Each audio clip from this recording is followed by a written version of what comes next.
So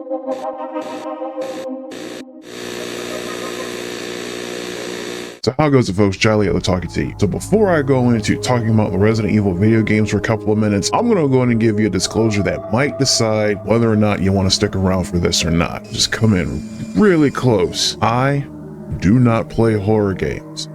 Horror games unnerve me so badly that I cannot function in order to even play and complete them properly.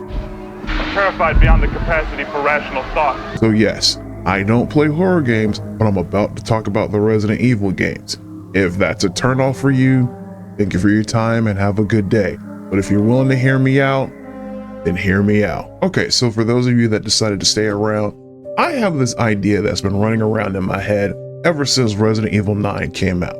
So, like I said, I don't play horror games, but I will sit down and watch them because I'm not the one having to play through it. So I noticed something when it came to Resident Evil 9. Two things are featured very prominently in Resident Evil 9. Those things being Raccoon City and Leon Kennedy.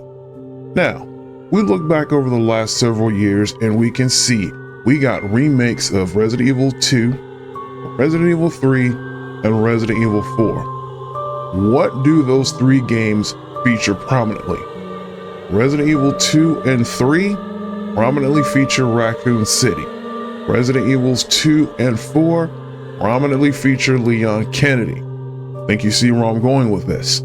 So if we got remakes of 2, 3, and 4 leading up to Resident Evil 9, Resident Evil Requiem, does that mean we can keep an eye out on what remakes are done next to get possible clues for the next mainline game, which I guess would be Resident Evil 10, or if they put like a subtitle on it, it seems to be the thing now. So yeah, think about that. We, or a lot of the fans, are asking for a remake of Code Veronica. What was prominent in Code Veronica? Claire, Chris, and Wesker. Then there's also been rumor going around that Resident Evil 1 is going to get a new modern remake after the remake that was done in the early 2000s on the GameCube, the original being done in 1996, of course. So we get remakes of Code Veronica. We'll say we get remake of Resident Evil 1. Again, what's featured there prominently in Resident Evil 1. You got Chris, you got Jill, you got Wesker. In Code Veronica, you got Claire, you got Chris, you got Wesker. I know Wesker's dead, but he is a prominent piece of those games. So then let's say maybe we get another remake, not another remake, but a remake of Resident Evil 5, where Chris is prominently featured. His history with Wesker is prominently featured.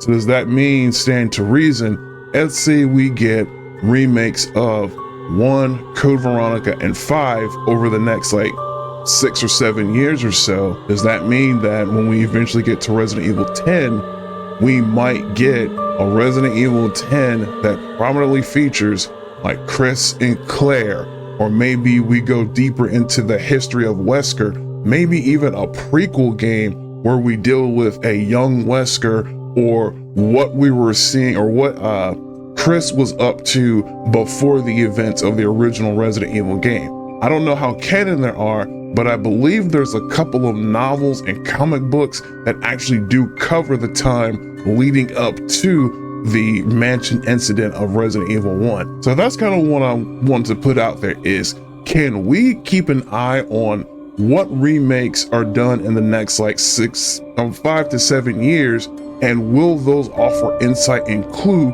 to Resident Evil 10, or at least what will be prominently featured in Resident Evil 10. Thank you for your time. You folks have a good one. Jolly Yellow out.